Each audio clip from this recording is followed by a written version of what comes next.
अस्सलाम वालेकुम प्यारे बच्चों, आज हम एक्सरसाइज 2.7 के कुछ और क्वेश्चंस को डिस्कस करेंगे।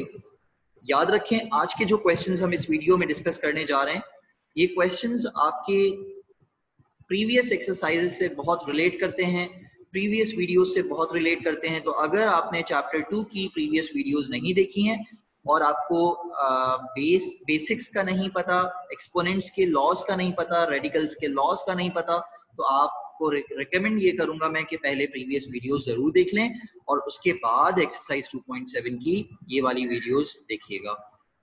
तो बच्चों, इसमें क्वेश्चन नंबर 5 है हमारे पास।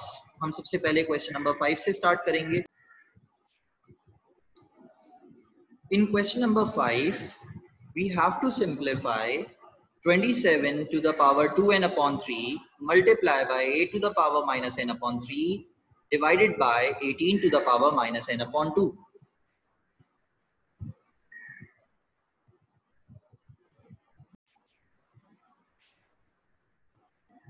मैंने अपनी प्रीवियस वीडियो में आपको जैसे कि बताया था कि जब भी हमें नेगेटिव एक्सपोनेंट्स नजर आते हैं तो हम कोशिश ये करते हैं कि हम नेगेटिविटी को अपने क्वेश्चन से रिमूव कर दें। तो बेसिकली यहाँ पर नेगेटिविटी जो है वो नेगेटिव एक्सपोनेंट्स की वजह से है। आप जैसा कि देख सकते हैं कि 8 to the power minus n upon 3 और 18 to the power minus n upon 2। अब आप यहाँ इन दो बेसिस को देख रहे हैं कि ये दो बेसिस नेगेटिव पावर्स के साथ हैं।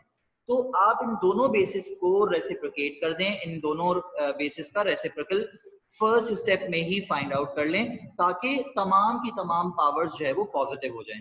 तो अगर मैं इसको फर्स्ट स्टेप में सॉल्व करना चाहूंगा तो ये 8 to the power minus n upon 3, 8 का रेसिप्रोकल क्या होगा 1 अपॉन 8। इट मींस ये 8 यहाँ से शिफ्ट होकर डिनोमिनेटर में चला जाएगा। इसी तरह से 18 का रेसिप्रोकल क्या होगा 1 अपॉन 18। तो ये बेसिकली 18 जो है वो शिफ्ट होकर न्यूमरेटर में चला जाएगा। बेसिकली रेसिप्रोकल जो है वो न्यूमरेटर को डिनोमिनेटर में एंड डिनोमिनेटर को न्यूमरेटर में शिफ्ट कर देता है। मल्टीप्लिकेटिव इनवर्स भी कहते हैं हम इसको। तो ये बन गया हमारे पास 27 to the power 2n upon 3 multiply by 18 to the power n upon 2 divided by 8 to the power n upon 3। याद रखें, मैं फिर आप बच्चों को ये बता रहा हूं कि आपने बेसिस को रेसिप्रोकेट करना है, पावर्स को रेसिप्रोकेट नहीं कर दीजिएगा। कुछ बच्चे ये गलती करते हैं कि n अपॉन 2 को जो है वो 2 अपॉन n लिख देते हैं। नहीं, ये बहुत गलत हो जाएगा, पूरा क्वेश्चन आपका रॉन्ग हो जाएगा। So be careful while solving the negative exponents. अच्छा, अब क्या करना है, 27, 18 और 8 जो है वो कॉम्पोजिट नंबर्स हैं, तो इनके प्राइम फैक्टर्स हमने लिखे और प्राइम फैक्टर्स हमारे पास 27 का आ गया 3 टू द पावर क्यूब, 18 के आ गए 2 मल्टीप्लाई बाय 3 स्क्वायर एंड 8 का हमारे पास प्राइम फैक्टर्स आ गए 2 टू द पावर क्यूब। अब इनसाइड पावर्स आउटसाइड पावर्स को मल्टीप्लाई करना चाहिए हमें। तो यहाँ पर हमने देखा कि 3 की पावर 1 है 3, तो वो 2n अपॉन 3 से मल्टीप्लाई हो जाएगा। इसी तरह से 2 to the power 1 will be multiplied by n upon 2, so n upon 2 ही आंसर आएगा। इसी तरह से 3 to the power 2 multiply by n upon 2 और डिनोमिनेटर में हमारे पास 2 to the power 3 multiply by n upon 3 आ गया।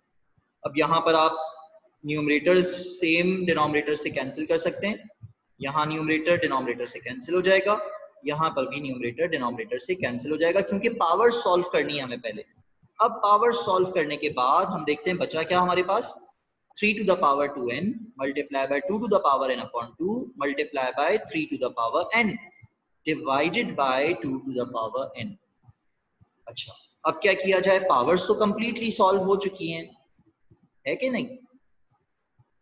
नहीं, अभी हमारे पास सेम बेसिस मल्टीप्लाई हो रही हैं या सेम बेसिस डिवाइड भी हो रही हैं, तो इनकी भी तो पावर सॉल्व करनी है ना।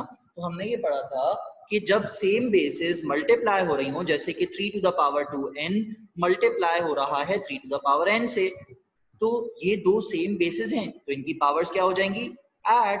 इसी तरह से ये दो सेम बेसिस हैं तो इनकी पावर्स क्या हो जाएंगी, क्योंकि ये डिवाइड हो रहे हैं तो इन दोनों की पावर्स सब्ट्रैक्ट हो जाएंगी। सो न्यूमरेटर से मैंने डिनोमिनेटर वाली पावर को सब्ट्रैक्ट कर दिया।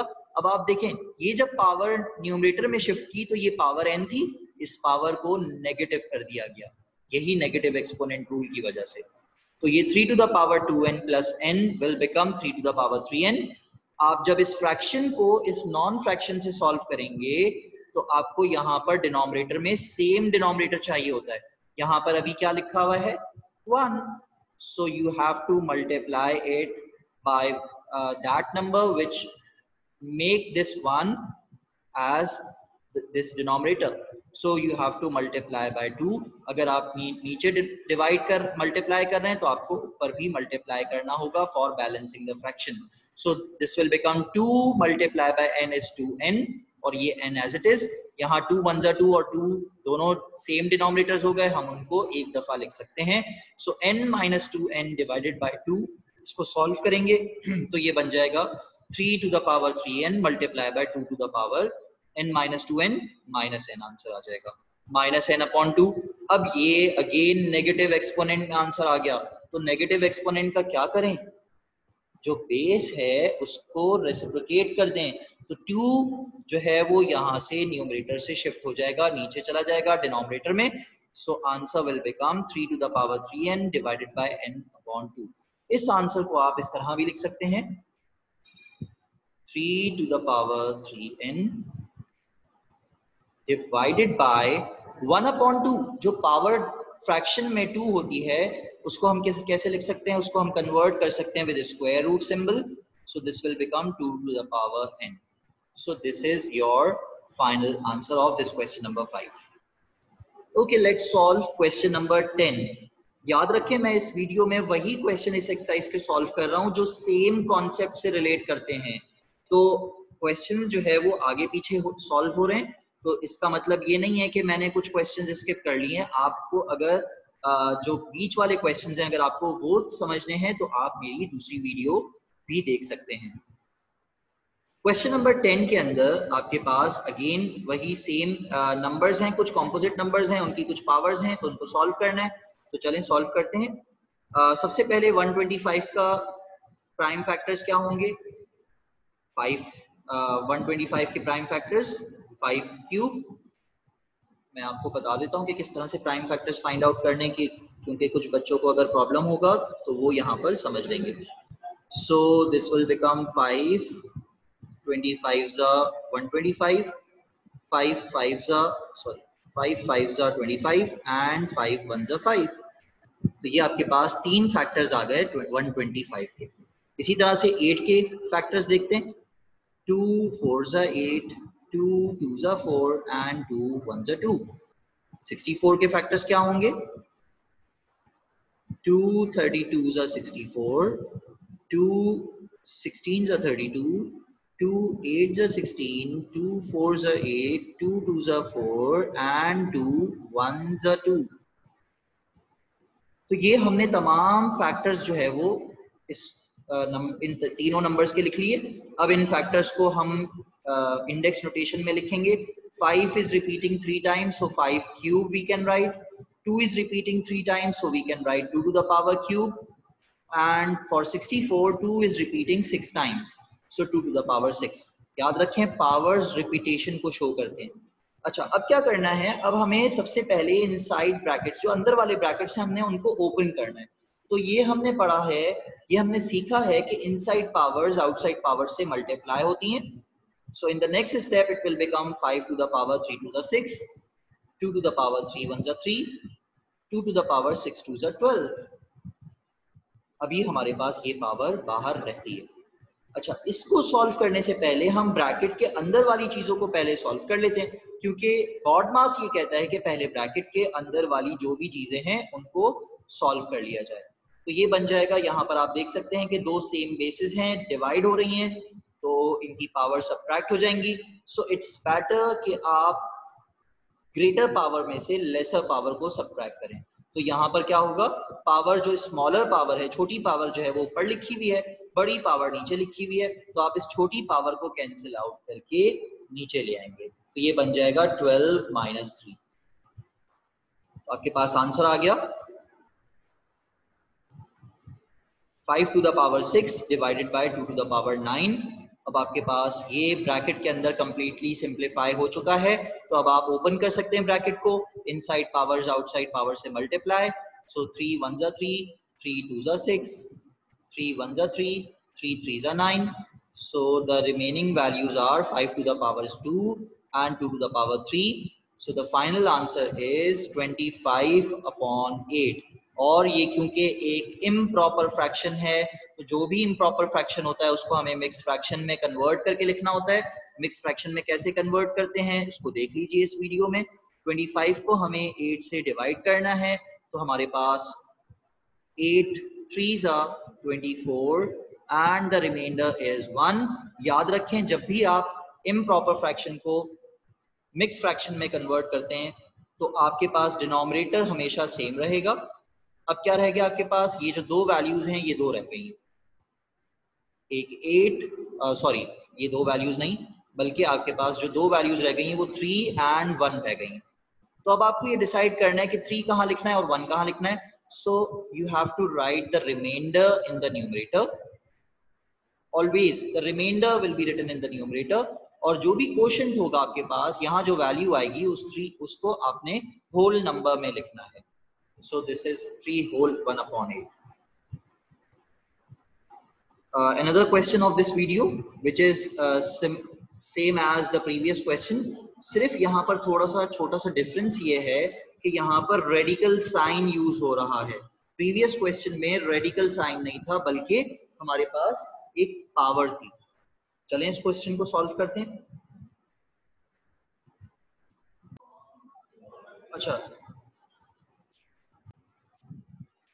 इस क्वेश्चन में हमारे पास स्क्वायर रूट के अंदर 216 to the power 2 upon 3 multiply by 25 to the power 1 upon 2 and divided by 1 upon 25 to the power minus 3 upon 2.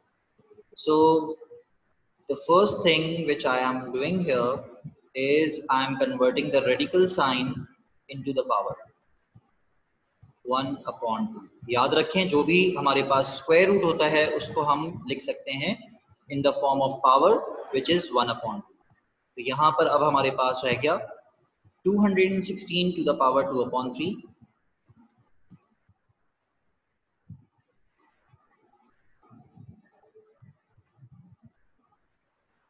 then you have 25 to the power 1 upon 2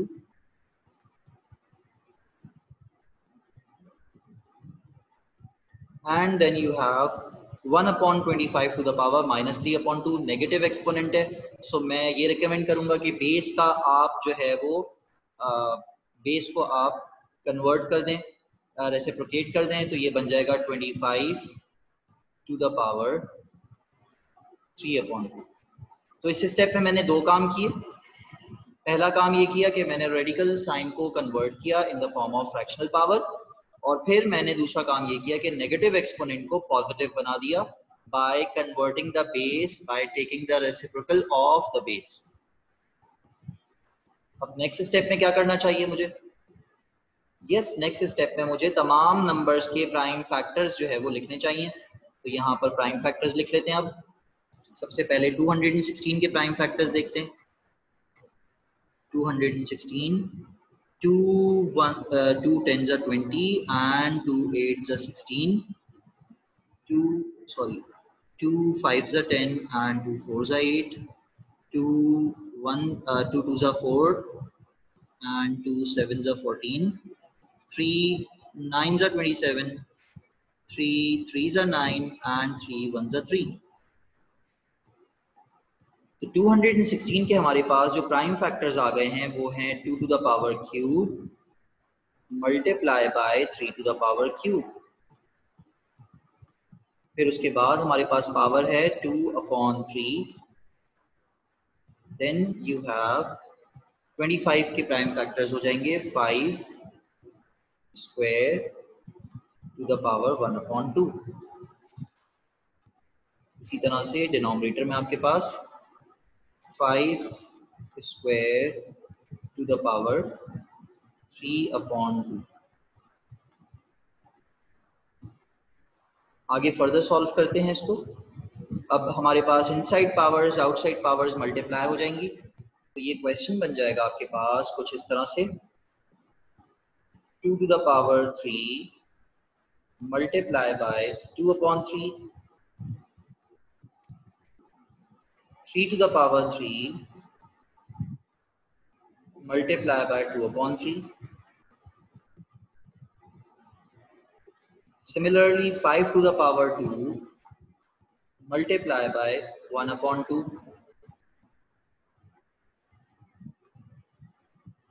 denominator में भी हमारे पास एक बेस है 5 to the power 2 multiply by 3 upon 2 and outside the power हमारे पास थी 1 upon 2. अब आप देख सकते हैं कि यहाँ पर कुछ पावर्स जो है वो कैंसिल हो रही हैं, तो उनको कैंसिलेशन करते हैं. This 3 will be cancelled out with the denominator. This 3 will be cancelled out with the denominator. हम पावर्स को सॉल्व करेंगे, सिर्फ पावर्स को. 2 and 2 cancel, this 2 and 2 cancel. तो अब जो रिमेनिंग वैल्यूज हैं उनको लिख लेते हैं. यहाँ पर हमारे पास क्या क्या रह गया.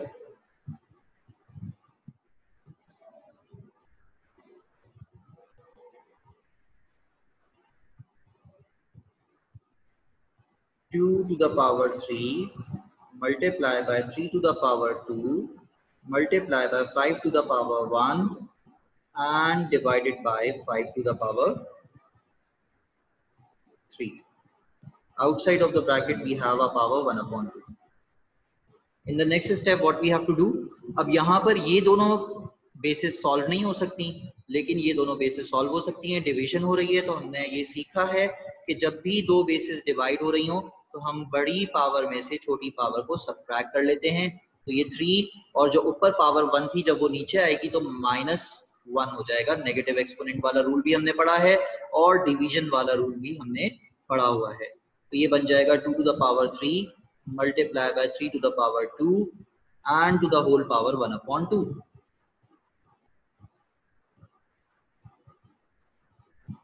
सॉरी यहाँ पर हमारे पास 2 to the power 2 ही है, क्योंकि हमने जब ये सॉल्व किया था तो 2 रह गया था हमारे पास. So this is 2. Now what is left, we are left with 5 to the power 2, 2 to the power 2 and 3 to the power 2. अगर इनसाइड पावर्स आउटसाइड पावर्स में सॉल्व कर लूं तो ये बन जाएगा 2 to the power 2 multiply by 1 upon 2, 3 to the power 2 multiply by 1 upon 2 and 5 to the power 2 multiply by 1 upon 2. यहाँ पर भी आपके पास आप देख सकते हैं बेसिस के ऊपर जो पावर्स हैं उसमें न्यूमरेटर डिनोमिनेटर सेम है, न्यूमरेटर डिनोमिनेटर सेम है, न्यूमरेटर डिनोमिनेटर सेम है. तो ये पावर्स कैंसिल हो गई. आपके पास रह क्या गया, आपके पास रह गया in the next step 2 multiply by 3 divided by 5. So this will become 6 upon 5. Now this is an improper fraction, so we have to write down this answer in the form of mixed fraction.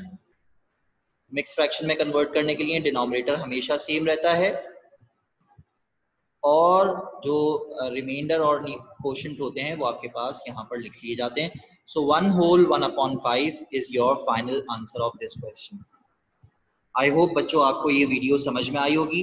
तो इस video को जरूर like कीजिएगा, YouTube channel subscribe करना ना भूलिएगा, Facebook page को तो फॉलो जरूर कर लीजिएगा.